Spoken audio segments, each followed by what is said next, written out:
Fala, galerinha do bem, como é que vocês estão? Tudo na paz do Senhor Jesus Cristo? Tudo tranquilo? Seja bem-vindo ao canal, eu sou Edson Souza e hoje, nesses próximos minutos, eu quero confabular com você essa dúvida que muita gente tem e dar aí uma opinião. Ressalvas para este vídeo. É um vídeo de opinião, então se baseie que eu estou falando minha opinião baseado em históricos de experiências em produto que eu vou falar aqui. O que acontece é que nós estamos hoje, e é fato, galera, hoje em 2026 e daqui para frente, os Direct Drive assombram o mercado. Não negativamente, mas positivamente. E não temos tanto espaço como tínhamos em outrora.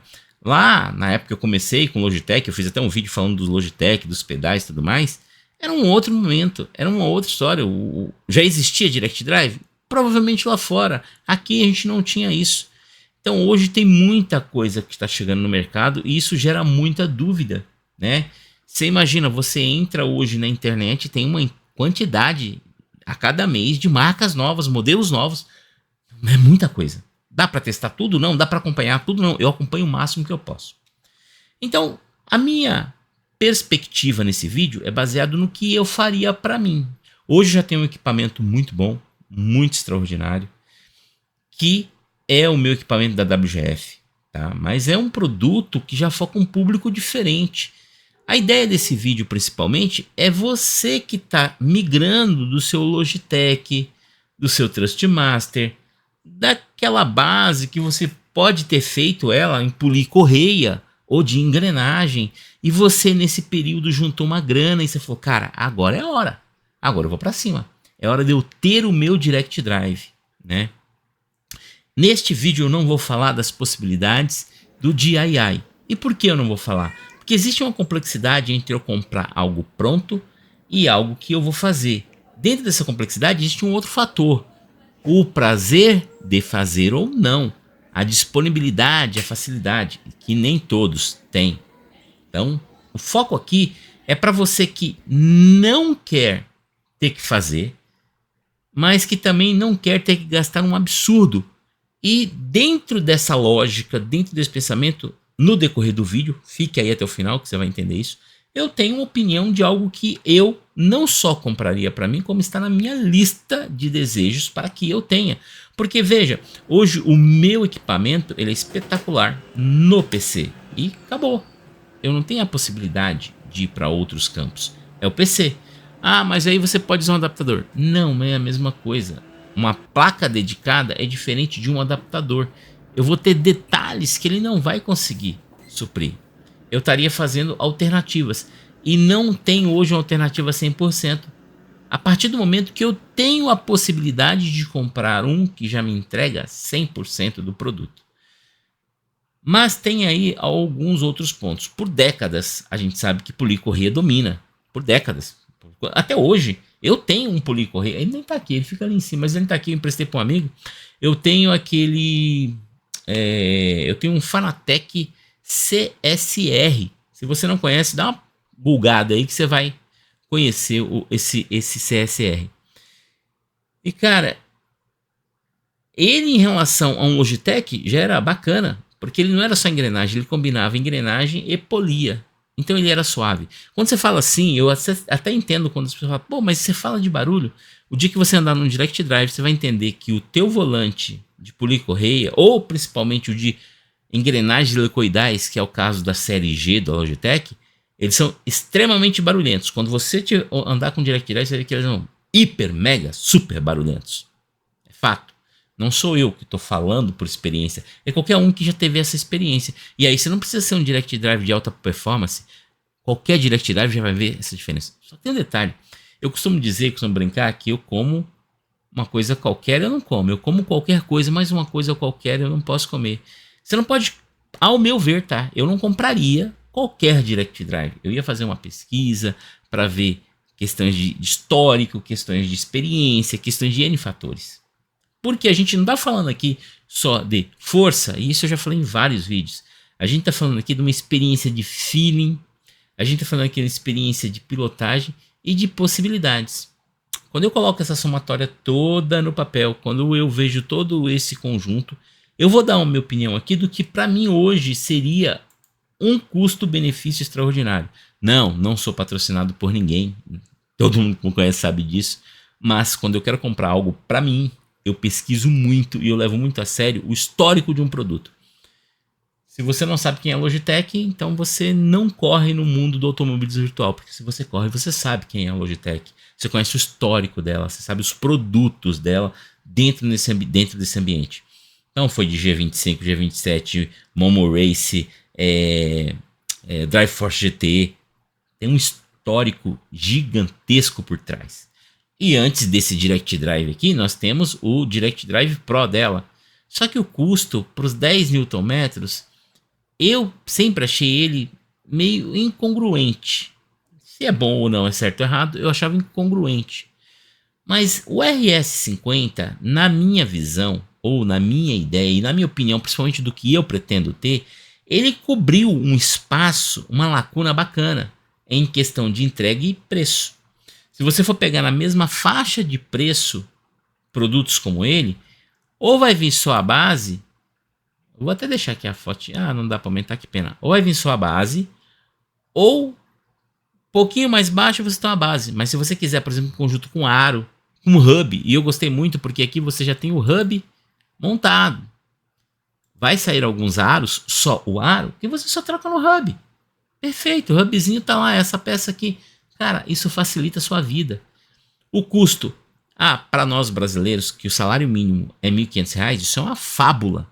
Eu teria que trabalhar 5 meses sem gastar um centavo do meu bolso para poder comprar um equipamento desse. É surreal. Eu acho que equipamento que não é profissional, que não é para uso profissional, ele não deveria custar 5 salários mínimos.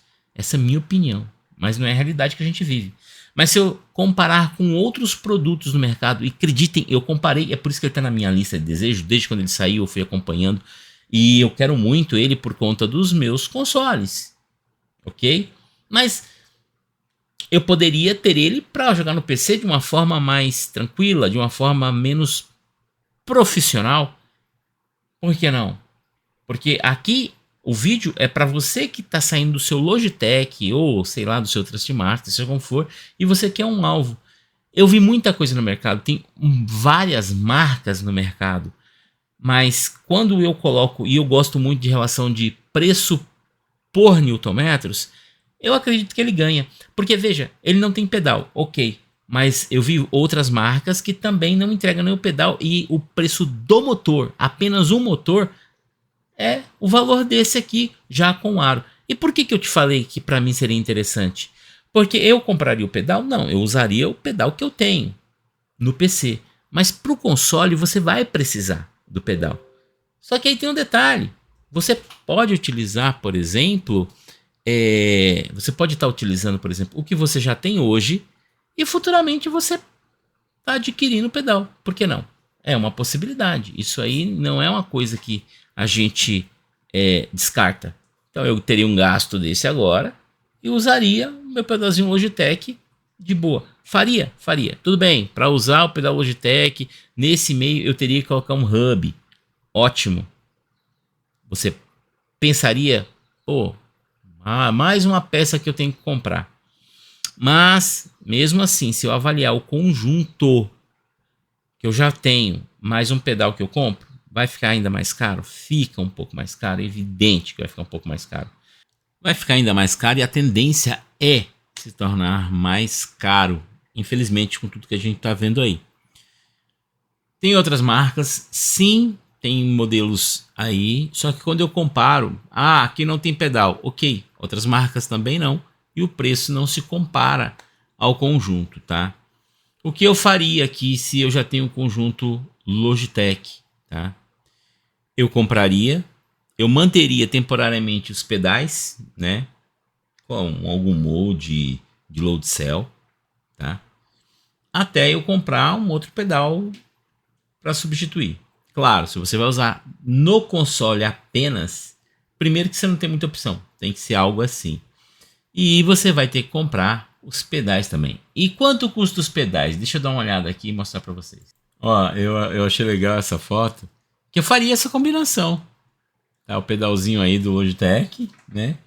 Com ele, até ter a grana. Mas apesar de que eu também não acho que seja um pedal absurdamente caro, porque é um pedal de load cell, sensor hall e load cell, tá? Então, pelo preço que ele tá entregando, cara, diferente de ser só sensor hall, tá? Então eu acho que esse adaptador aqui, eu não sei direitinho. Eu acho que esse aqui que é o hub que eu falei. Bom, isso aqui você pode, aí você pode ligar o teu pedal, né? O teu pedal atual que você tem aí ao conjunto, tá? Então eu tenho convicção que isso seria uma boa pedida. Ah, mas o pedal, cara, apesar de ter aí muita coisa às vezes semelhante ou parecido e tal, esse aqui, ele não é só um pedal de sensor hall. Você tem aí uma load cell. Pelo menos foi exatamente o que eu vi. Eu vou até deixar confirmado isso aqui. Para aí. É isso mesmo. É 75 kg de load cell. Cara, já tá bacana. Lembre-se, eu não estou falando aqui de um conjunto para profissionais do AV. É um conjunto em que você, na maioria das vezes, vai usar mais no console. Você não vai ficar 8, 10 horas por dia ali praticando, tá? Quando eu olho para esse conjunto, eu vejo potencial e eu vejo que o gasto ele se torna equilibrado entre gasto por Newton metro aplicado, tá? Então você estaria gastando ali um conjunto de, olha, de R$ 1.400, né? Ou 1.600, vamos colocar aqui o preço parcelado, né? Que aí você pode fazer em 10 vezes 159. E R$ 6.000, nós teríamos aí R$ 7.600. Cara, eu acho plausível. Caro, sim, mas para você que não quer, para você que não tá num ambiente de profissionalismo, de competição e quer usar no seu console, eu acho que não tem conjunto melhor. Minha opinião, tá bom? Mas diz aí pra mim, você que tá pensando em mudar, o que você acha? Né? Porque aí tem a confiança por ser Logitech. Há quantos anos nós conhecemos? Nós que temos equipamentos da Logitech. Mas que você não tá indo para algo absurdo. É para aquele momento seu, do seu dia a dia, para você brincar lá no PlayStation ou alguma coisa. Mas normalmente no Gran Turismo, né, que você vai querer um negócio desse aí. Mas diz aí, o que você acha? Qual é a sua opinião? Sim, eu sei que tem outras marcas. E aí, eu quero que você deixe aí a sua opinião, se você já teve a oportunidade de ter os dois, para você, entre esta minha opinião e que está na minha lista de desejo e o que você tem, qual seria a sua sugestão melhor em custo e entrega do que esse Logitech? Deixa nos comentários, eu vou gostar de ler, tá bom? E por favor, compartilhe com os amigos, deixe aí o seu joinha, deixe o seu like. E se você está passando aqui pela primeira vez, bem-vindo ao canal. Não deixe de se inscrever no canal, porque aqui nós gostamos de falar sobre equipamentos, sobre o automobilismo virtual e de corridas, que afinal de contas, a gente adora fazer isso, galera. Grande abraço, fique com Deus, fui, tchau, tchau, até o próximo.